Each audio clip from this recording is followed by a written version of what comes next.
My son's new wife tried to push me out of my home. She never expected I'd turn the tables and leave them scrambling for a place to live. I thought I'd seen everything in my 73 years on this earth, but nothing prepared me for the moment my son's new wife walked into my kitchen, looked me straight in the eye, and said, "This house is too big for just you, Dad. Time to downsize." The audacity of those words still echoes in my mind, but what happened next changed everything. By the end of this story, you'll understand why sometimes the best revenge is simply letting people get exactly what they asked for. Before we continue, please subscribe to the channel and let us know where you're listening in the comments. My name is Robert Hayes, and for 42 years, I've called the same two-story colonial house in Riverside my home. Built it myself in 1982 with my late wife Margaret by my side, every board laid with our own hands, every nail driven with dreams of the family we'd raise within those walls. The wraparound porch where Margaret would sit with her morning coffee. The kitchen island where she taught our son David how to make her famous apple pie. The master bedroom with the bay window overlooking the garden she planted year after year. When Margaret passed 3 years ago after her battle with cancer, that house became more than just my home. It became my sanctuary, my connection to every memory we'd built together. David understood this. At least, I thought he did. We'd spend Sunday afternoons in the living room, him telling me about his work at the accounting firm, me sharing stories about his mother he'd somehow forgotten. Those quiet moments felt precious, like we were honoring Margaret's memory together. But everything changed 6 months ago when David met Sophia at some wine-tasting event downtown. 28 years old, ambitious, and according to David, absolutely brilliant. She worked in real estate development, had opinions about everything, and from the moment I met her, I could see the calculations running behind her eyes. The way she'd walk through my house during their visits, touching surfaces, measuring spaces with her gaze, asking innocent questions about property values and maintenance costs. I tried to give her the benefit of the doubt. After all, David seemed happier than he'd been since his divorce 2 years earlier. But there were signs I should have recognized sooner. The way she'd suggest I might be more comfortable in a smaller place. The concern she'd express about me managing such a large property at my age. The helpful articles she'd send about seniors' housing communities and the benefits of simplified living. 3 months after they started dating, David proposed. I was genuinely happy for him, or at least I tried to be.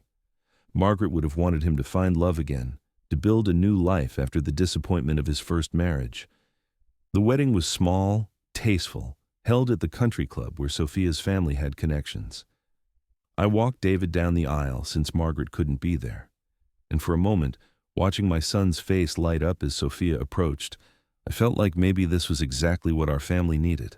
The trouble started 2 weeks after the honeymoon. They'd been staying at Sophia's apartment downtown, but apparently the lease was ending, and they needed somewhere temporary while they looked for the perfect house to buy. David called on a Tuesday evening, his voice carrying that careful tone people use when they're about to ask for something significant. "Dad, I know this might be an imposition, but Sophia and I were wondering if we could stay at the house for a few weeks, just until we find our own place. The timing with her lease is tricky, and we'd really appreciate the help." Of course I said yes. What father wouldn't? The house had 4 bedrooms, plenty of space for everyone. I imagined it might even be nice having young voices in those rooms again, life filling up the empty spaces that had felt so hollow since Margaret's passing. David assured me it would be temporary, maybe a month at most. Sophia was already looking at properties, had meetings scheduled with mortgage brokers. The whole process was in motion. That first week, everything seemed normal enough. Sophia was polite, helpful even. She'd offer to cook dinner, though her style was completely different from Margaret's comfort food approach. Everything had to be organic, locally sourced, presented like something from a magazine. She'd clean obsessively, reorganizing my cabinets and rearranging furniture to create better flow, she said. I appreciated the effort, even if it meant I could no longer find my coffee mugs in the morning. But gradually, subtle changes began creeping in. My favorite reading chair in the living room was moved to make space for Sophia's yoga mat. The thermostat was adjusted to temperatures that left me reaching for sweaters in my own house. The television volume had to be kept low because Sophia worked from home and needed concentration. My morning routine of listening to talk radio while making breakfast became a source of tension because the noise disturbed her meditation schedule. I told myself these were just adjustments, the natural friction that happens when three adults share living space. Compromise was part of family life, and if it made David happy, I could adapt. Margaret had always been better at these social negotiations, smoothing over conflicts before they could take root. I found myself missing her diplomatic touch more than ever. The real turning point came 6 weeks into their stay. I was in the kitchen making my usual Saturday morning pancakes, a tradition Margaret and I had started when David was young. The smell of butter in the cast iron skillet, the sound of batter hitting the hot surface, these small rituals helped me feel connected to happier times. David used to love Saturday pancakes, would pile them high with Margaret's homemade berry compote and whipped cream. Sophia entered the kitchen wearing one of those expensive athleisure outfits that cost more than most people's monthly grocery budget. Her hair was pulled back in a perfect ponytail, not a strand out of place despite having just finished her morning workout routine in what used to be Margaret's sewing room. She surveyed the kitchen scene with the expression of someone discovering a crime in progress. "Robert, we need to have a conversation about this house." I set down my spatula and turned to face her, already sensing that whatever came next would change everything between us. There was something in her tone, a finality that suggested this wasn't a request or suggestion, but a declaration. "This place is really too much for someone your age to handle properly. The maintenance alone must be overwhelming. All these stairs, this big yard, rooms you're not even using anymore. It's not practical. And honestly, it's not safe." I kept my voice steady, though my hands had begun to tremble slightly. "I've been managing just fine, Sophia. Built this house myself, know every inch of it. That's exactly my point." She moved closer, her voice taking on that patronizing tone people use when they think they're being helpful. "You built this 40 years ago. You're not the same man you were then. David and I have been talking, and we think it would be best for everyone if you considered moving somewhere more suitable for your current needs." The pancakes were burning on the stove, but I couldn't bring myself to turn around and flip them. 42 years of memories seemed to hang in the air between us, and this woman who'd been in my life for less than 6 months was suggesting I abandon them all for my own good. "What exactly are you proposing, Sophia?" Her smile was bright and completely without warmth. "There's a lovely senior living community just 20 minutes away. Independent living, but with support services available if you need them. David and I could take over the house, handle all the maintenance and upkeep. You'd have your equity from the sale to ensure comfortable living for the rest of your life. Everyone wins." The kitchen fell silent except for the sizzling of ruined pancakes and the distant sound of David's shower running upstairs. I realized this conversation had been planned, timed for when David wouldn't be present to witness it. This wasn't a spontaneous suggestion born from genuine concern. This was a calculated move in a game I hadn't even realized we were playing. "And what does David think about this idea?" "David wants what's best for his father, obviously. He's just too polite to bring it up himself. But he's worried about you, Robert. We both are. Living alone in a house this size at your age, it's a recipe for disaster. What happens if you fall down those stairs? What if you have a medical emergency in the middle of the night? Who's going to find you?" Each question hit like a carefully aimed arrow, targeting the fears that every aging person carries but rarely acknowledges. The possibility of helplessness, of becoming a burden, of dying alone and undiscovered. Sophia had clearly given this speech some thought, knew exactly which vulnerabilities to exploit. But as I stood there in my own kitchen, surrounded by the tools and spaces that had shaped 4 decades of family life, something unexpected happened. Instead of the fear or resignation Sophia was clearly expecting, I felt a cold clarity settling over me like morning frost. This woman had walked into my home, accepted my hospitality, and was now attempting to manipulate me into giving up everything I'd built. The game had changed, but she'd made one critical error in her strategy. She'd assumed that because I was older, I was also weaker, that because I was grieving, I was also helpless, that because I was alone, I was also defenseless. She was about to discover just how wrong those assumptions were. I turned off the burner and scraped the ruined pancakes into the garbage disposal, taking my time with each movement. When I finally looked back at Sophia, I could see confusion flickering across her face. This wasn't the reaction she'd expected from a vulnerable old man being offered such generous help from his caring family. That's a very thoughtful proposal, Sophia. I can see you've put a lot of consideration into my future welfare. Her smile returned, though it didn't quite reach her eyes. I'm so glad you understand, Robert. I know change can be difficult, but sometimes we have to make hard choices for our own good. You're absolutely right about hard choices. I rinsed my hands in the sink, watching the water swirl down the drain. Tell me, how long have you and David been discussing this arrangement? Well, it's been on our minds since we moved in, really. Every day we see how this house is just too much for you to handle alone. David mentioned you've been having trouble with the furnace, and last week when you couldn't reach that light bulb in the hallway ceiling. She was building her case methodically, cataloging every small moment of ordinary human limitation as evidence of my incompetence. The furnace that needed its annual maintenance, the light bulb that required a stepladder to reach safely. Normal household situations that any reasonable person would handle with appropriate caution, but in Sophia's narrative, they became proof of dangerous decline. I appreciate your concern, I said, drying my hands on the dish towel Margaret had embroidered with small blue flowers. But I'm curious about something. This senior living community you mentioned, have you already looked into it? The question caught her off guard. For just a moment, her composure slipped, and I saw something calculating flash behind her eyes before the helpful daughter-in-law mask slid back into place. I may have done some preliminary research, just to have options available when you were ready to consider them. How thoughtful. And the house, I suppose you and David have discussed what you'd do with it once I'm settled in my new community. Obviously, we'd take excellent care of it. David grew up here after all. It would stay in the family, which I know is important to you. Stay in the family. The phrase hung between us like a challenge. This house where David had learned to ride his bike in the driveway, where Margaret had nursed him through chickenpox and helped him with homework at the kitchen table, where we'd celebrated birthdays and holidays and quiet Sunday mornings for decades. All of that history, all of those memories, reduced to a real estate transaction wrapped in the language of family concern.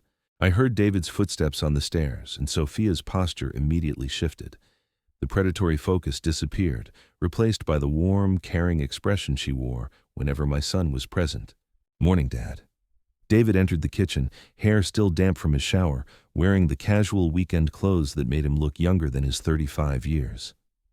Something smells like it's burning. Just a little mishap with the pancakes, I said, watching Sophia's face carefully. Sophia and I were having an interesting conversation about the future. David poured himself coffee from the pot I'd made earlier, completely oblivious to the tension that had filled the room moments before. Oh yeah, what about? Sophia moved to his side with fluid grace, her hand finding his arm in a gesture that looked natural but felt territorial. I was just mentioning to your father that we've been thinking about his living situation, how this big house might be getting a bit overwhelming for him to manage alone.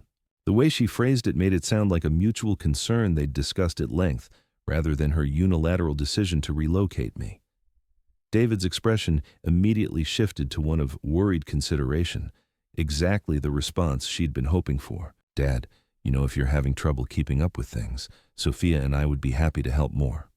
Or if you wanted to consider other options. What kind of other options? I asked, though I already knew exactly what kind of conversation they'd been having in the privacy of their bedroom.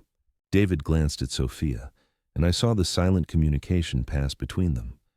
The kind of wordless coordination that develops between people who've spent time planning together. She gave him the slightest nod, permission to proceed with whatever script they'd rehearsed. Well, there are some really nice senior communities around here. Places where you'd have your independence, but also support when you need it. And you wouldn't have to worry about maintaining this big place anymore. The words came out in a rush, like he was trying to get through an uncomfortable task as quickly as possible. My son, the boy I'd taught to swing a hammer and change a tire, was suggesting I abandon the home we'd built together, because his new wife had convinced him it was for my own good. I see. And I suppose you two would be willing to take over the burden of maintaining the family home? Dad, it's not a burden. This is where I grew up. Sophia and I would be honored to take care of it. Honored. as if they'd be doing me a favor by accepting my life's work as a gift. I looked at my son's earnest face, seeing Margaret's eyes and nose, my own stubborn chin. Somewhere inside this man was the boy who used to help me in the workshop, who'd beg to stay up late on weekends to watch old movies with his mother. But that boy seemed very far away as I watched him nod along with his wife's carefully constructed narrative. "That's very generous of both of you," I said finally. "Such a big decision deserves careful consideration." Sophia's grip on David's arm tightened almost imperceptibly. She'd expected resistance, argument, the stubborn refusal of an old man set in his ways. My reasonable response was clearly not part of her playbook. "Of course, take all the time you need to think about it," she said, but her tone suggested that too much thinking might not be advisable. "I just worry about you being alone here if something were to happen." "Your concern is touching, truly. In fact, I think I'll spend the day considering all my options very carefully." I left them in the kitchen and climbed the stairs to my bedroom, my mind already working through possibilities I hadn't considered in years. From my dresser drawer, I pulled out the manila folder where I kept important documents. Insurance papers, the original deed to the house, Margaret's will, and most importantly, the business cards I'd collected over the decades from lawyers, contractors, and real estate professionals who'd worked on various projects. One card in particular caught my attention. Patricia Chen, real estate attorney. I'd used her services 5 years ago when the Hendersons next door had tried to claim part of my backyard as an easement. Patricia had handled the situation with efficiency and discretion, establishing clear property lines and ensuring the neighbors understood exactly where their rights ended and mine began. I sat on the bed Margaret and I had shared for 38 years, looking out the bay window at the garden where her roses still bloomed each spring. The irony wasn't lost on me that Sophia was probably right about one thing. This house was too big for one person.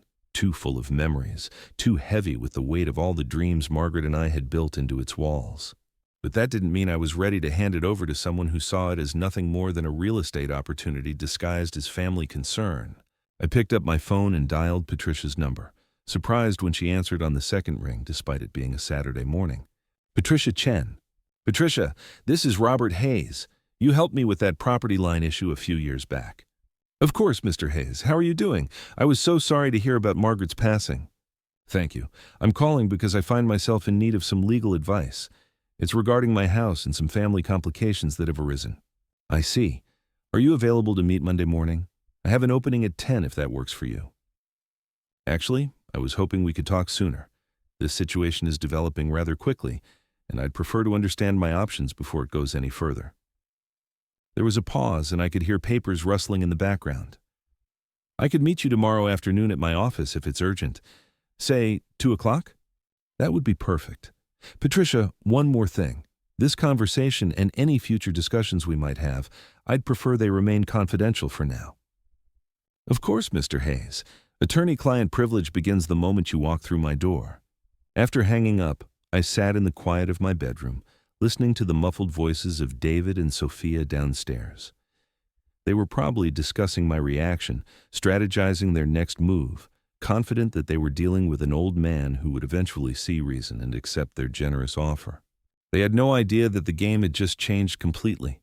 I spent the rest of that Saturday observing them with new eyes. The way Sophia moved through the house like she already owned it, rearranging things to suit her preferences. How she'd casually mention improvements she'd make once they had more permanent living arrangements. The subtle way she'd redirect conversations whenever David started reminiscing about childhood memories in specific rooms. By Sunday evening, I'd made my decision. Monday morning arrived with the kind of crisp autumn air that Margaret used to say made everything possible. I dressed carefully in my navy suit, the one she'd helped me pick out for David's college graduation, and drove to Patricia Chen's office with the manila folder of documents beside me on the passenger seat.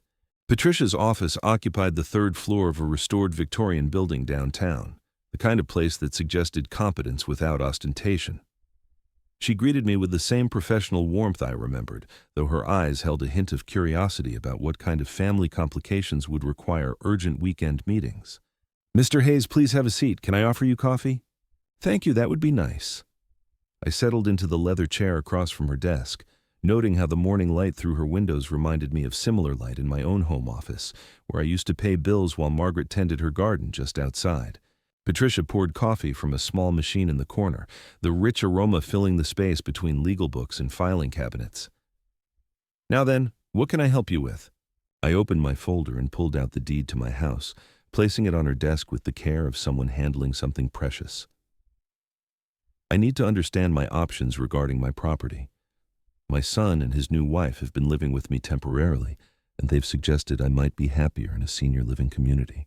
Patricia's expression remained neutral, but I caught the slight tightening around her eyes that suggested she'd heard variations of this story before.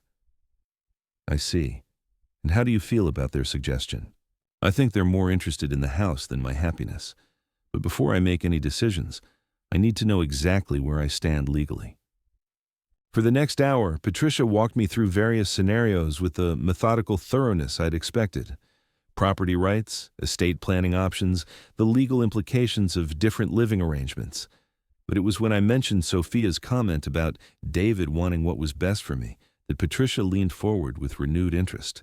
"Mr. Hayes, has anyone discussed having you declared incompetent to manage your own affairs?" The question hit me like cold water.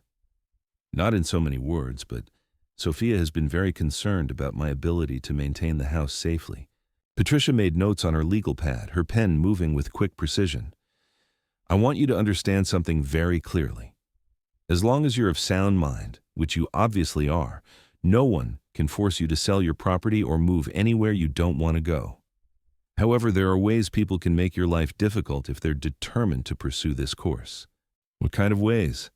"Adult Protective Services complaints, claims of self-neglect or unsafe living conditions, medical evaluations suggesting cognitive decline. These tactics are more common than you might think, especially when valuable property is involved." I felt something cold settle in my stomach. The helpful suggestions about my forgetfulness, the concern about my ability to manage household tasks, Sophia's careful documentation of every small mishap or limitation. It wasn't random worry about my welfare. It was evidence gathering. "Patricia, if someone were building a case like that, what would be the best defense?" She smiled for the first time since I'd arrived, and it held an edge that reminded me why the Hendersons had backed down so quickly years ago. "The best defense is a good offense, Mr. Hayes. But first, tell me more about this temporary living arrangement. How long have they been staying with you?" Over the next 30 minutes, I laid out the entire timeline. The supposedly short-term housing solution that was approaching its third month, the gradual takeover of my living space, the subtle isolation from my own routines and preferences. Most importantly, I described the conversation in my kitchen, Sophia's confident assumption that I would simply accept her plan for my future. Patricia listened without interruption, occasionally making notes or asking for clarification about dates and specific incidents. When I finished, she sat back in her chair with the expression of someone who'd just solved a particularly interesting puzzle. "Mr. Hayes, I think you're dealing with a more sophisticated operation than you initially realized. This isn't just a greedy daughter-in-law wanting a free house. This is someone with real estate development experience who understands how to manipulate family dynamics and legal vulnerabilities." The implications of that statement settled over me like gathering storm clouds. "So, what are my options?" Well, the obvious choice is to simply ask them to leave. It's your house, they're guests, and you can revoke that invitation at any time. But given what you've told me about their approach, I suspect they won't go quietly. "And the alternative?" Patricia's smile widened, and I saw something that might have been anticipation in her eyes. "The alternative is much more interesting. Tell me, Mr. Hayes, how attached are you to that particular house?" The question caught me off guard. "It's been my home for 42 years. My wife and I built it together." "Arisha, I understand the emotional attachment. Truly I do. But I'm asking about something different. Are you attached to the physical structure or to the memories and independence it represents?" I thought about Margaret's garden, about the workshop where I'd taught David to use tools, about the kitchen where we'd shared thousands of meals and conversations. But I also thought about the loneliness that had filled those rooms since her passing, the way every corner reminded me of what I'd lost rather than what I still had. "I suppose it's more about the independence," I said slowly. "The right to make my own choices about my own life." Excellent, because I have a proposal that might solve several problems at once while teaching your house guests a valuable lesson about assuming they can manipulate someone just because he's older. Patricia pulled out a fresh legal pad and began sketching what looked like an organizational chart. What if I told you there was a way to keep complete control of your property, ensure your financial security, and give your son and his wife exactly what they've been asking for? I'd say that sounds too good to be true.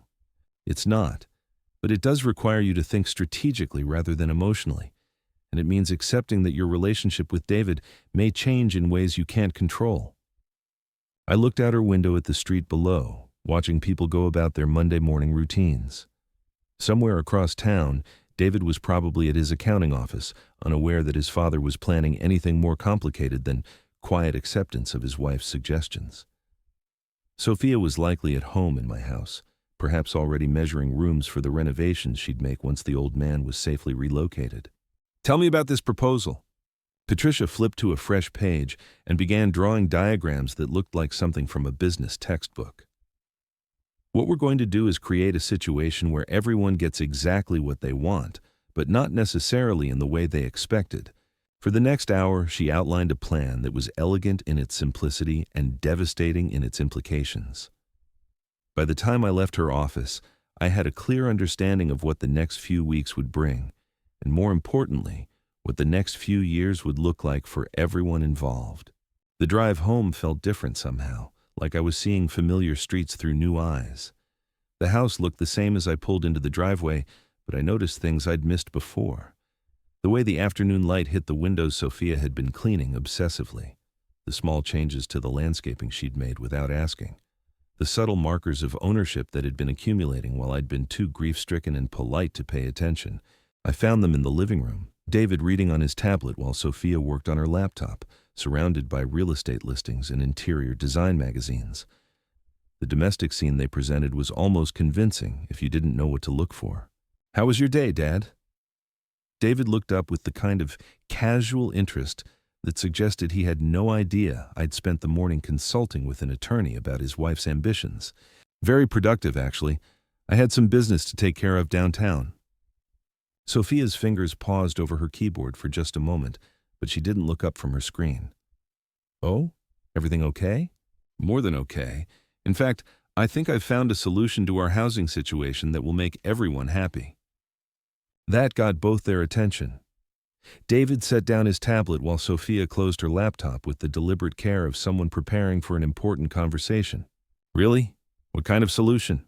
David's voice carried hope mixed with cautious relief. I settled into my reading chair, the one Sophia had moved to accommodate her yoga mat, and looked at both of them with the kind of calm satisfaction that comes from holding all the cards in a game your opponents don't even realize they're playing. "Ja, Poink. Well, you've both made excellent points about this house being too much for me to handle alone. And Sophia, your concerns about my safety and well-being have really made me think about what's best for everyone involved." Sophia's posture shifted almost imperceptibly, like a cat sensing movement in tall grass. "I'm so glad you're being open to new possibilities, Robert. It shows real wisdom." "Oh, I'm being very open to possibilities. In fact, I've decided to take your advice about downsizing. I've found a lovely little condominium that will be perfect for my needs." David leaned forward with genuine excitement. "Dad, that's wonderful. Where is it? Do you need help looking at places, or moving, or anything else?" The enthusiasm in his voice almost made me reconsider what I was about to do. Almost. But then I caught the look of triumph that flashed across Sophia's face before she could hide it behind a mask of supportive concern. "That's very sweet of you to offer, son.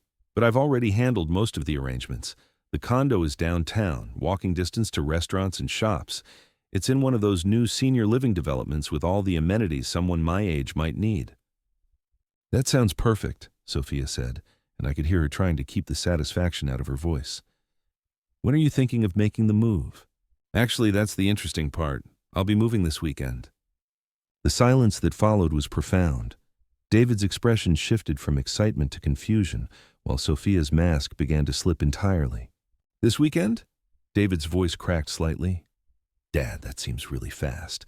Don't you want time to plan, to sort through things, to—" "Oh, I've been planning more than you know. Patricia Chen has been handling all the legal details. Everything's arranged. At the mention of an attorney's name, Sophia's face went completely pale. She was smart enough to understand that legal involvement meant this wasn't the simple transition she'd been orchestrating. "Legal details?" she asked, her voice carefully controlled. "Well, naturally. When you're dealing with property transfers and living arrangements, you want everything properly documented. Patricia's been very thorough." I pulled out my phone and made a show of checking the time. In fact, she should be calling any minute with the final paperwork details. I told her I'd be available after 3 o'clock. As if summoned by my words, my phone began to ring. Patricia Chen's name appeared on the screen, and I answered with the kind of cheerful confidence that comes from knowing you're about to change everything. "Hello, Patricia. Perfect timing." I listened for a moment, making appropriate sounds of agreement. "Yes, that all sounds correct. Tomorrow morning at 10 would be fine for the final signatures." Another pause. "No, I don't think we'll need to discuss the details over the phone.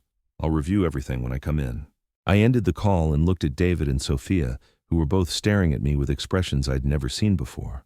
Confusion, concern, and in Sophia's case, the first hint of something that might have been fear. "Well, that settles it. Everything will be finalized tomorrow morning. By this weekend, I'll be settled in my new place, and you two will have the house all to yourselves." "Dad," David's voice was strained, "what exactly did you arrange? I mean, what happens to the house?" It was the question I'd been waiting for, the moment when all of Sophia's careful planning would reveal its fatal flaw. She'd assumed that a grieving old man would be easy to manipulate, that family loyalty and fear of change would make me compliant. She'd never considered that someone who'd built a successful business and raised a family might have learned a thing or two about strategy along the way. "Oh, didn't I mention? The house comes with the arrangement. You see, the condo I'm moving to is part of a continuing care community. They require a substantial entrance fee and monthly payments to ensure lifetime care. Fortunately, I have a valuable asset I can use to cover those costs." The color drained from Sophia's face as the implications hit her. "You're selling the house?" "Not exactly selling. It's more of a life estate arrangement. The community gets the house as collateral for my care, and I get to live comfortably for the rest of my life without worrying about maintenance or medical expenses." David looked like someone had hit him with a hammer. "But Dad, this is our family home, where Mom grew up, where I learned to ride my bike, where your wife suggested I was no longer capable of living safely," I finished gently. "You were both so concerned about my welfare, and this arrangement addresses all of those concerns perfectly." Sophia found her voice, though it came out as barely more than a whisper. "What about us? Where are we supposed to live?" I looked at her with the same helpful expression she'd worn when suggesting I consider senior housing for my own good. "Well, that's not really my problem anymore, is it? You're both adults with good jobs. I'm sure you'll figure something out." The silence stretched between us like a chasm opening in the earth. Everything they'd assumed about their future, every plan they'd made based on inheriting my house, had just evaporated in the space of a 5-minute phone call. But this was only the beginning of what Patricia and I had planned. By the time this week was over, David and Sophia would understand exactly what it felt like to have someone else make major decisions about their living situation without consulting them. And they were going to hate every minute of it. The next morning arrived with the kind of gray October sky that makes everything feel heavy with possibility. I dressed in my best suit again, the ritual of preparation feeling almost ceremonial now. Today would mark the end of one chapter and the beginning of something entirely different. Patricia's office felt familiar this time, like returning to a place where important decisions get made. She had the final documents spread across her desk, each page representing another nail in the coffin of Sophia's carefully constructed plan. "Everything's in order, Mr. Hayes. Are you absolutely certain about this course of action?" I looked at the papers that would change everything, thinking about the conversation I'd had with David the night before. He'd knocked on my bedroom door around 10 o'clock, looking like a man who hadn't slept since our living room revelation. "Dad, I need to understand what's happening here. This whole thing with the continuing care community, it doesn't sound like you at all." I'd invited him in, and we'd sat on the edge of my bed like we used to when he was young and troubled by nightmares or school problems. But this time, I was the one delivering the uncomfortable truths. "Son, Do you remember what your mother used to say about people who assume they know what's best for others? David's face had crumpled slightly. She used to say that good intentions don't excuse bad behavior. That's right. And what's happening here isn't about good intentions, David. It's about someone who looked at our family and saw an opportunity disguised as concern. He'd tried to defend Sophia, of course, explained how she'd grown up in a family where direct communication was valued, where practical solutions took precedence over sentimentality. But even as he spoke, I could see the doubt creeping into his voice, the recognition that something fundamental had shifted in our relationship. Now, sitting in Patricia's office, I signed my name to documents that would ensure David learned some hard lessons about trust, loyalty, and the consequences of choosing a partner over a parent. The beauty of this arrangement, Patricia explained as I initialed each page, is that it's completely legal and absolutely binding. The continuing care community gets their guarantee, you get lifetime security, and your house guests get exactly what they asked for, just not in the way they expected. By noon, everything was finalized. I drove home with a briefcase full of legal documents and a heart that felt lighter than it had in months. The house looked different as I pulled into the driveway, like a stage set, waiting for the final act of a play that had been building toward this moment for weeks. I found David pacing in the kitchen while Sophia sat at the table, surrounded by real estate listings and rental applications. The domestic crisis management scene would have been almost touching if I hadn't known exactly how we'd arrived at this point. "Dad, thank God you're back." David rushed toward me with the desperate energy of someone drowning in problems he couldn't solve. Sophia's been calling rental places all morning, and everything decent is either too expensive or has a waiting list. We need to talk about this housing situation.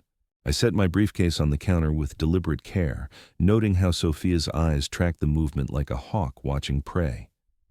"What's to discuss? You both made it very clear that this house was too much responsibility for someone my age. I've simply taken your advice." "But Dad, we didn't mean immediately. We thought you'd want time to transition, to find the right place, to make sure everything worked out properly." The irony was so perfect I almost smiled. "Funny. That's exactly what I thought when you moved in here temporarily 6 weeks ago. But sometimes circumstances change faster than we expect, don't they?" Sophia finally spoke, her voice carrying an edge of barely controlled panic. "Robert, surely we can work out some kind of arrangement, maybe delay the move for a few months while we sort out our own housing situation." "I'm afraid that's impossible. The continuing care community has very strict policies about their life estate arrangements. The transfer has to be completed by Friday, or the entire agreement becomes void." David sank into one of the kitchen chairs, his head in his hands. "This is insane.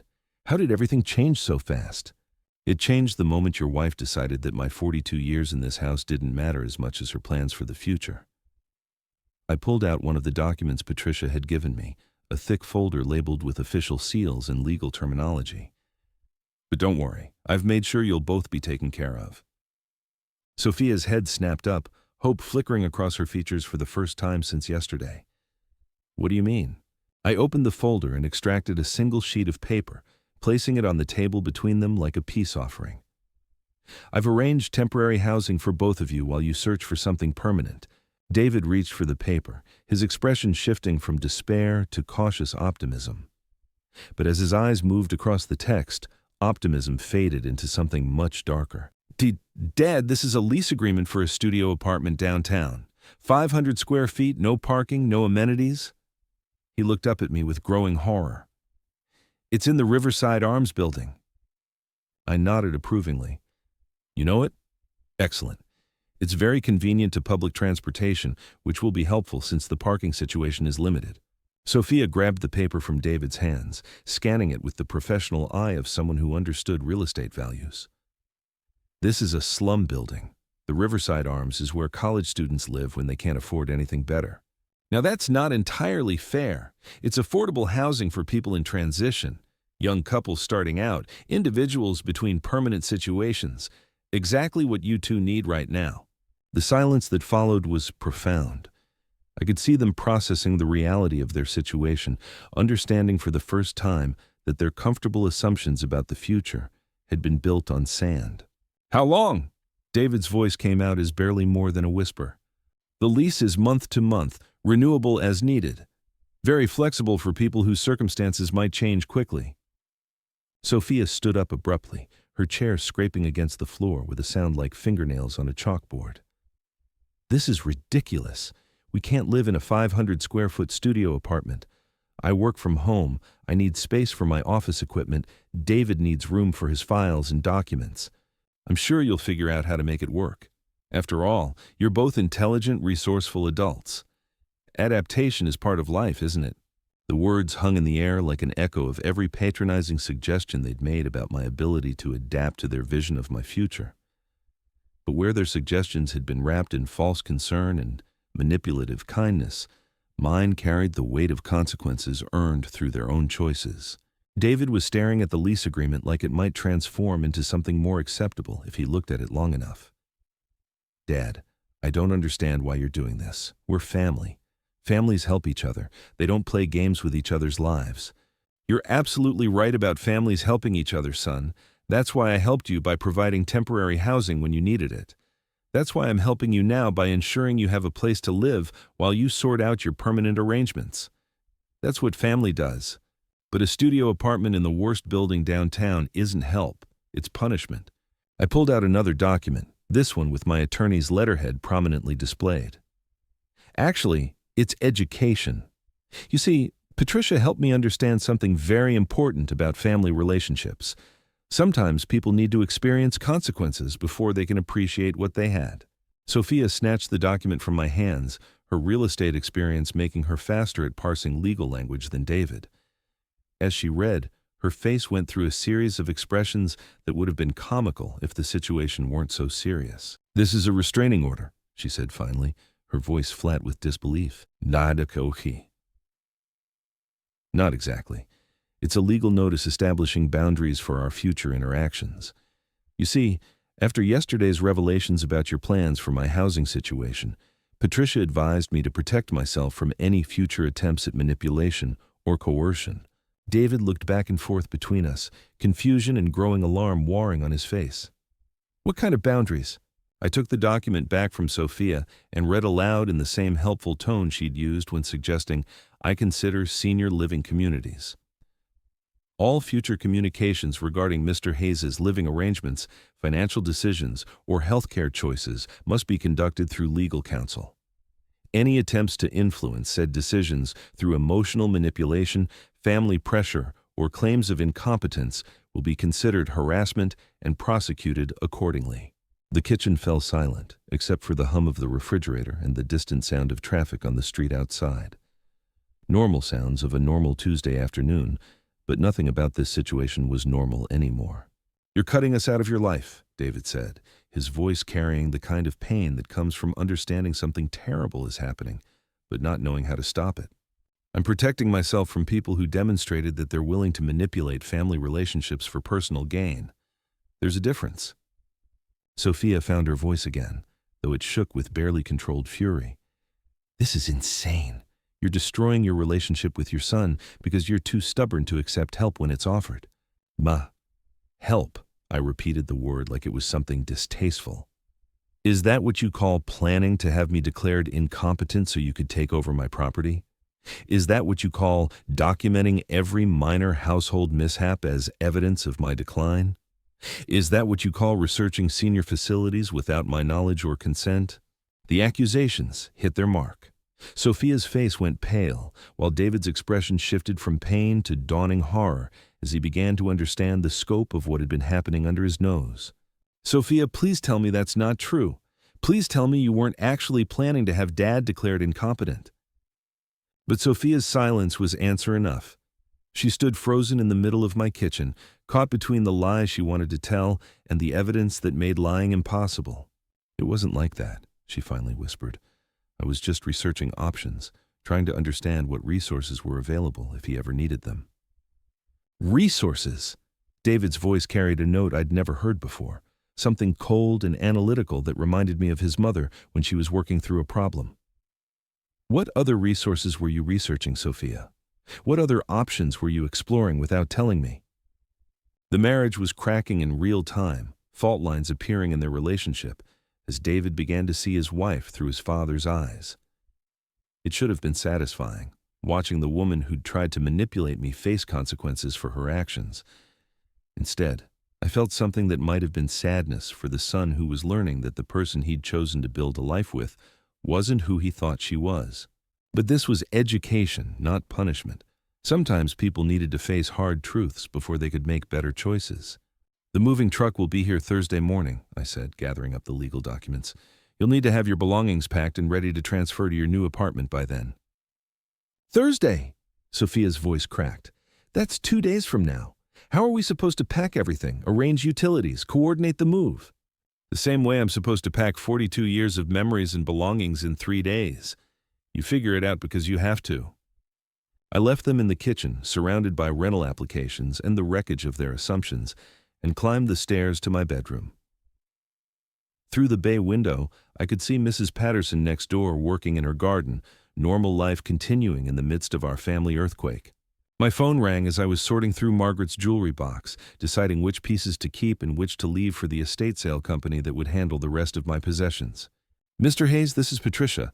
I wanted to confirm that everything went smoothly with the document delivery." As smoothly as could be expected. They're beginning to understand the reality of their situation. "Good. And you're still comfortable with the timeline? Thursday for the property transfer, Friday for your move to the condo?" I looked around the bedroom where Margaret and I had shared so many quiet mornings and peaceful nights, where we'd planned our future and raised our son and dreamed about grandchildren who might someday play in the garden she'd planted. All of that was ending, but it was ending on my terms. "I'm comfortable with everything, Patricia. This is exactly what needs to happen."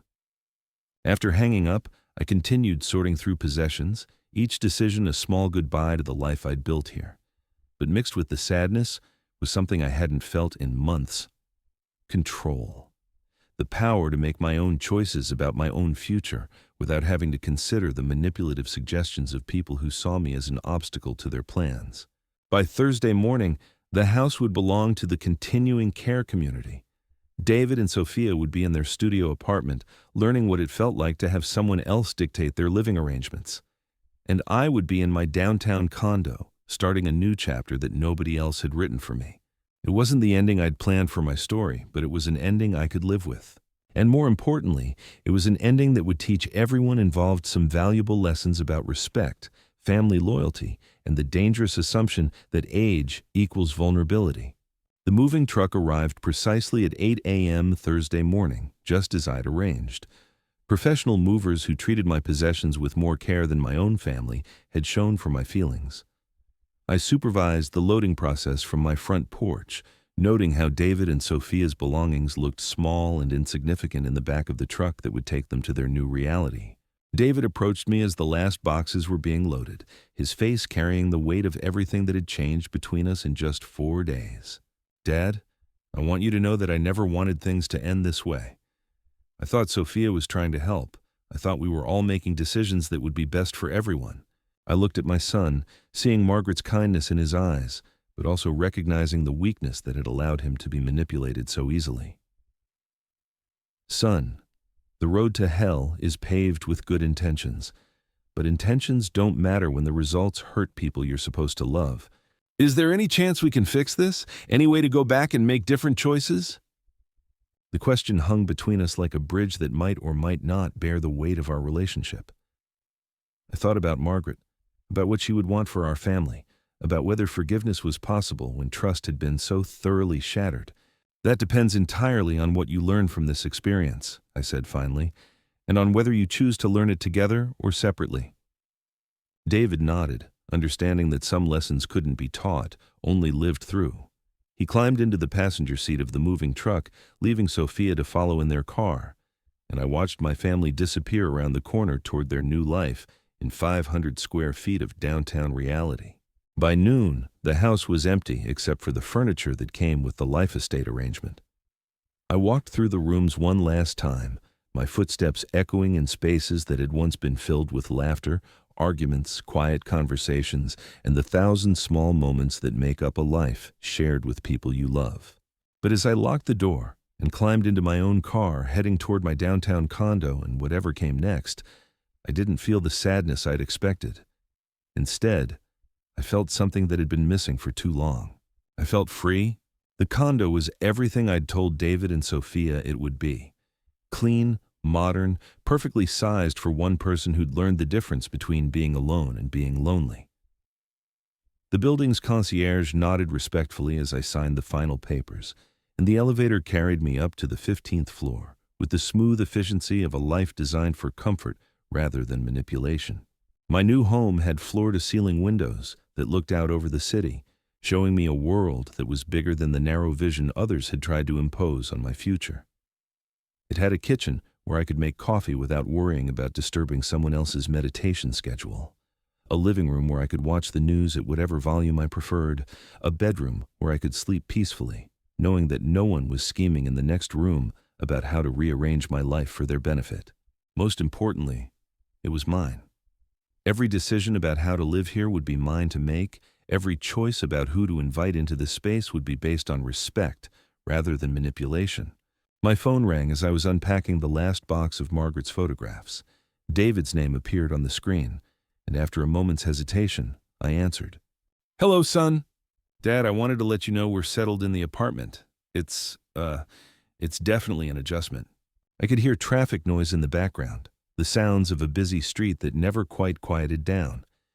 The kind of urban reality that people who'd been living in suburban comfort might find jarring. How's Sophia adapting to the change? A long pause. She's not handling it well. The space is really cramped for two people working from home, and the noise level makes it hard to concentrate. She's been looking at other options, but everything in our price range has issues. I see, and what have you learned from this experience? Another pause, longer this time. I've learned that I should have listened to you more carefully. I should have paid attention to what was really happening instead of just going along with what seemed like the easiest solution. Progress, I thought. Not complete understanding yet, but the beginning of wisdom. And what about your marriage, David? How is Sophia handling the discovery that her plans didn't work out as expected? The silence stretched long enough that I wondered if he'd hung up. When he finally spoke, his voice carried the weight of someone who'd been forced to see uncomfortable truths. "She blames you for everything.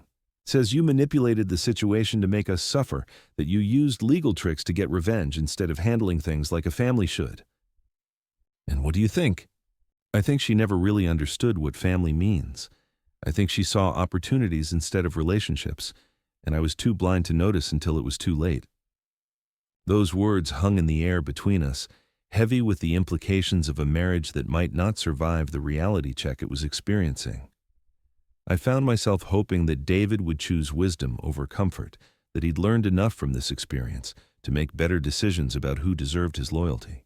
Son, the most important thing you can learn from this is that love isn't about what people say or what they promise. It's about what they do when they think no one is watching. I know that now. The question is whether it's too late to do anything about it. We talked for another few minutes, but I could hear the exhaustion in his voice, the sound of someone who'd been forced to grow up faster than he'd expected. When we hung up, I felt something that might have been hope mixing with the sadness of a relationship that would never be quite the same. 3 weeks later, David called again. This time, his voice carried a different quality, something clearer and more decisive. "Dad, I wanted you to know that Sophia and I are getting divorced. She's moving back to Portland to live with her sister while she looks for work. Apparently, the stress of our living situation made her realize that our marriage wasn't what she thought it was.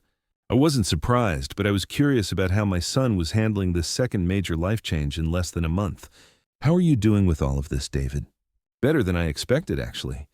It turns out that living in a tiny apartment gives you a lot of time to think about what really matters. And what really matters isn't the size of your house or how impressive your lifestyle looks to other people. What does matter? Family. Real family. Not people who use family relationships to get what they want. I've been thinking a lot about Mom lately, about the things she used to say about character and integrity. I think I forgot those lessons for a while. Progress. Real progress this time. The kind that suggested David might actually emerge from this experience as a stronger, wiser person. Your mother always said that sometimes we have to lose things before we can appreciate what we had. She was right about that. Dad, I know I can't undo what happened, and I know you had every right to protect yourself the way you did. but I want you to know that I've learned from this. I understand now what Sophia was really doing, and I understand why you had to stop it." The conversation continued for nearly an hour, the longest we'd talked since before his marriage. We discussed practical things like his housing search and his work situation, but underneath those surface topics was something deeper. A recognition that our relationship had been damaged but not destroyed, that there might be a path forward built on mutual respect rather than manipulation. When we finally hung up, I walked to my window and looked out at the city lights beginning to twinkle in the evening darkness. Somewhere out there, David was learning to build a life based on his own choices rather than someone else's agenda. Somewhere else, Sophia was discovering that manipulation only works when people allow themselves to be manipulated. And here in my condo, surrounded by the possessions I'd chosen to keep and the memories I'd decided to honor, I was learning something too. That sometimes the greatest gift you can give someone is the opportunity to face the consequences of their choices. That love doesn't always look like accommodation and compromise. Sometimes love looks like boundaries and consequences, and the hard work of teaching people how to treat you with respect. My phone buzzed with a text message from David. Just a simple note that said, "Thank you for not giving up on me, even when I gave up on you." I typed back, "That's what fathers do. We love our children enough to let them learn hard lessons." Outside my window, the city hummed with the energy of millions of people making choices, facing consequences, learning from their mistakes, and hopefully becoming better versions of themselves. I'd made my choice too, and while it hadn't been easy, it had been necessary. The house where Margaret and I had built our dreams was now serving a different purpose, providing care for people who needed it more than David and Sophia needed a free place to live. The family dynamics that had been poisoned by manipulation and entitlement were slowly healing through the application of natural consequences and honest communication. And I was discovering that starting over at 73 wasn't an ending at all. It was just another beginning, one where I got to write my own story instead of having it written for me by people who thought they knew better. Tomorrow would bring new possibilities, new choices, and new opportunities to decide who deserved space in my life and who didn't. Tonight, I would sleep peacefully in my own bed, in my own home, surrounded by my own choices. It had taken losing everything to realize that I'd actually gained the only thing that really mattered, the freedom to live life on my own terms. And that, I thought as I turned off the lights and headed to bed, was exactly what Margaret would have wanted for me.